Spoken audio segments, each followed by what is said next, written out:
केन्दुछर सदर विधायक मोहन चरण माझी 6/1/1972 मसीह केन्दुछर जिला सदर ब्लॉक रायकला गाँव में एक गरीब परिवार रे मोहनक जन्म। तांको पिता गुनाराम माझी निज गाँ रायकला विद्यालय रे पियन रूपे कार्यरत थिले। पिलाटी बेलू से तांको माँ बालेश्वरी माझी को हराइथिले।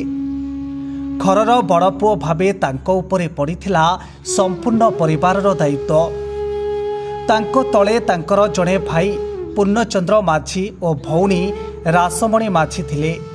किछि वर्ष पूर्वे भाई और पिता मध्य यहलीला त्याग करिसेंती।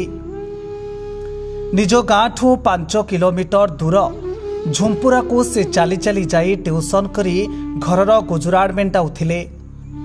गाँ विद्यालय रे सप्तम पर्यंत पढ़िबा परे से झुंपुरा स्थित सरस्वती शिशु विद्या मंदिर रे पाठ पढ़िथिले। 1987 मसीह मैट्रिक पास करथिले। यहा परे आनंदपुर सरकारी महाविद्यालय रे 1990 मसीह युक्त 2 कला रे पास करथिले। यहा परे 1993 मसीह चंपुआ स्थित चंद्रशेखर महाविद्यालय युक्त 3 कला पास करथिले। 2011 मसीह से ढेंकानाल आईन महाविद्यालय LLB पास करथिले। किछि दिन पई से झुंपुरा सरस्वती शिशु विद्या मंदिर रे शिक्षक भाव में कार्यारंभ करथिले। प्रथमे निज ग्राम समिति सभ्य रूपे ठिया होई हारिथिले। यापरे 1997 मसीह रायकला ग्राम पंचायत सरपंच पदवी जीति से आरंभ करथिले निज राजनैतिक क्यारियर। यापरे से आउ पछकू फेरी चाहि नाहंती।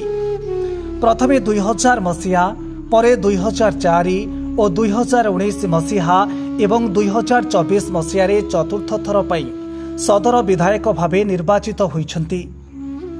यहा छड़ा से सरकारी उप मुख्य सचेतक पब्लिक अकाउंट कमिटी अध्यक्ष और विरोधी दलर मुख्य सचेतक रूपे कार्य तुलाइथिले। Bureau report Focus plus.